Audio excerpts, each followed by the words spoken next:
Hello everyone, welcome back. Today I am at my new friend Danny's house and I'm just so happy she has moved here and she's going to be a neighbor hopefully soon. But I was asked to do a review on a food dehydrator, and I have the Excalibur and I've got a round, lots of tray one. So I'm going to be comparing it to my own dehydrators, but this is a Sunglife, S-U-N-G-L-I-F-E food dehydrator. So first I'm going to show you how it arrived from Amazon so that you can be prepared if you decide this works for you. Okay, this is exactly how the box came. This is the ship from Amazon. There is no packing material, so it's slid around. But what's concerning is the box, because it's slid around, is just all loose. But we're gonna unpack it and make sure it's good, and then we'll try it out. All right, so I just took it out of the box, and I don't think there's any damage, but we're gonna find out. But this is just totally torn apart from being knocked around inside the box. So let's take it out and see what it looks like.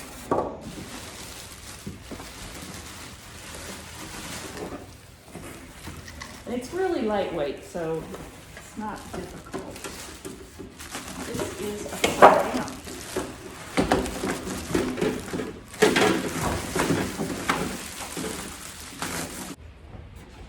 It doesn't look like anything's damaged. It just got knocked around is all. But this is a Sunglife food dehydrator, and I believe it's 5 trays. Yeah. There is a little crack here, not bad. I don't know if that affects the. Well, it should, but it should not be that way, so I will let them know that.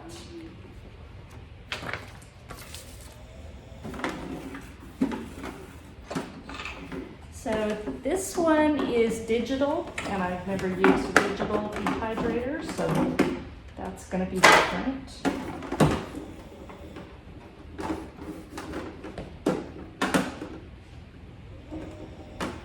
And again, it's very lightweight, so that's kind of nice. My Excalibur is pretty. It's heavier. It's not super heavy, but definitely heavier than this. Yeah. And I guess everything comes through that one spot there. So you've got the 5 trays.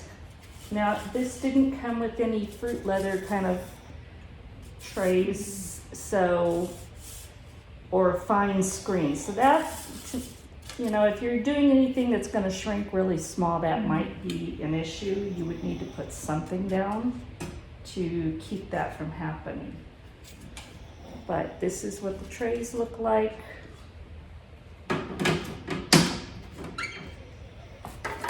And then the cover, which has vents on each corner.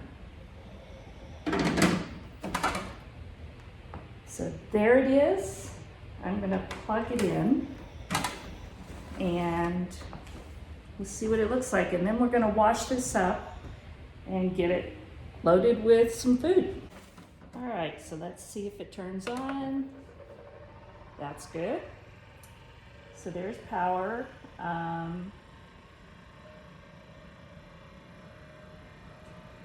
This must be your timer.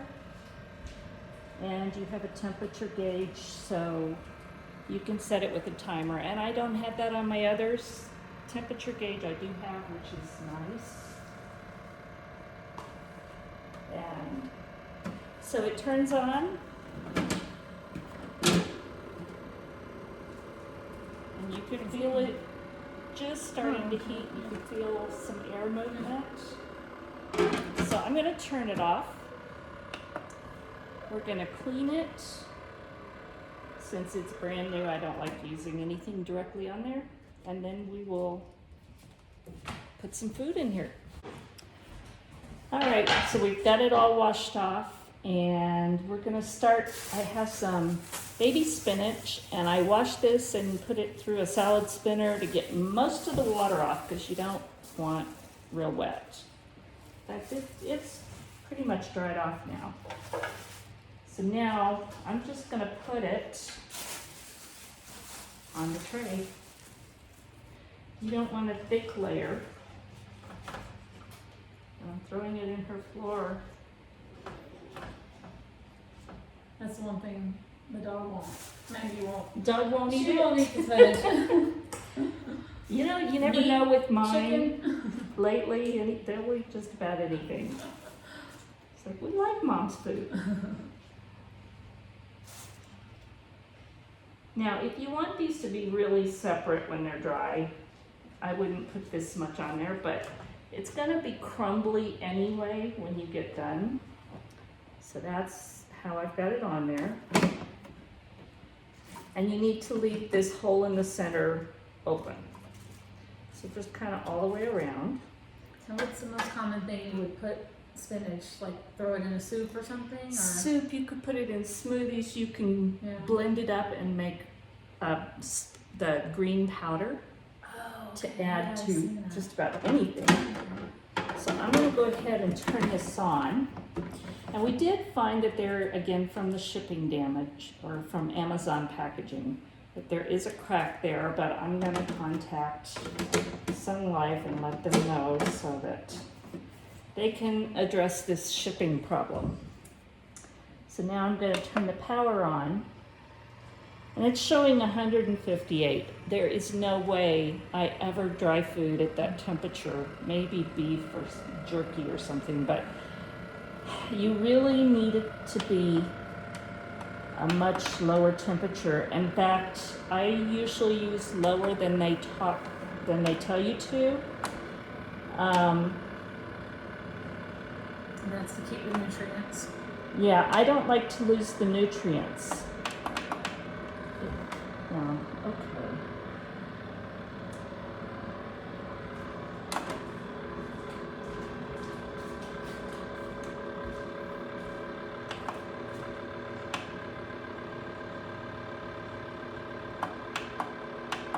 Well, it looks like the lowest this will go is 104.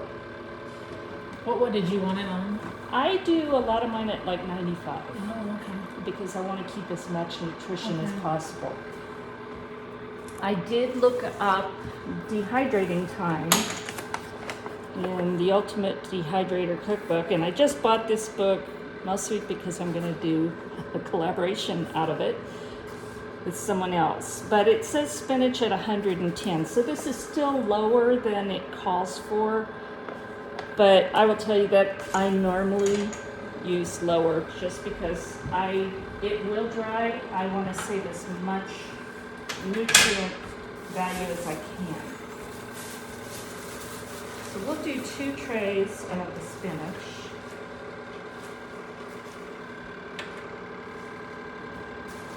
And this is set for 12 hours, and I'm going to leave it at that just because we don't know how long it's going to take.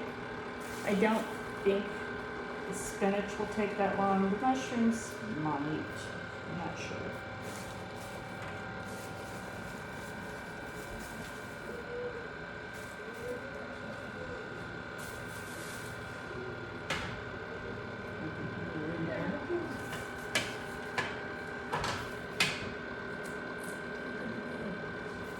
All right, and I'm just going to do 2 trays of this.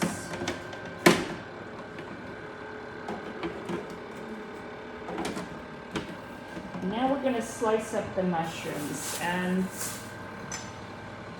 it doesn't have to be real fancy, guys. Put that over there, and I don't know if you'll be able to see, but I'll show you how this. I'm just going to slice them this way, turn it around.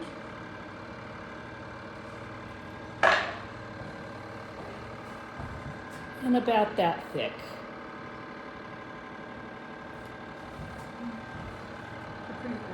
It's, yeah, you don't need it real. Yeah, and they're going to shrink so much when they dehydrate that.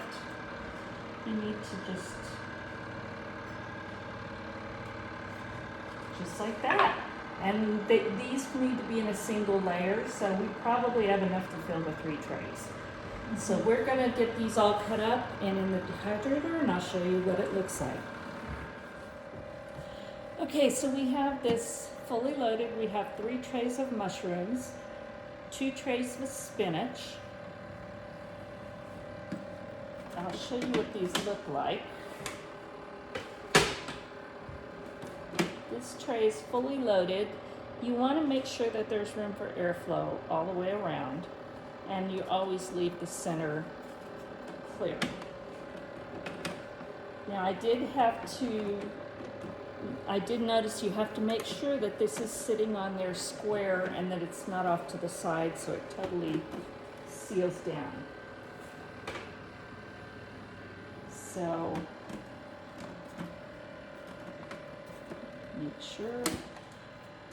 Now, and I have the lid on, we're gonna let this run all day, and if the timer was set for 12 hours, we'll just see. It may take that long, it may take less. We don't know. You will tell that the mushrooms are done because they will get a little bit darker and kind of leathery feeling, and the spinach will be, the leaf will get pretty dry, it almost crisp and crumbly. The stems may take a little bit longer, and I've asked Danny at about maybe 4 o'clock today to check these, and if some of the mushrooms are drying faster, to rotate those shelves. The same with the spinach, and that way it just gets more even airflow and more even drying time. So we're just gonna let this thing run, and we'll come back and show you what it looks like and how this works. Okay, we put the spinach in here and the mushrooms, and they did pretty good. They've dried. I think we're gonna run it just a little more because some of the stems on the spinach aren't completely dry, but they're mostly. But you want it to be nice and crisp and just kind of crumble. We did notice that some of the spinach fell through the cracks, and I thought that would happen because it gets so small. The mushrooms are dry. They just kind of break in half easily, so that's what you're looking for. So it did a pretty good job, and it ran,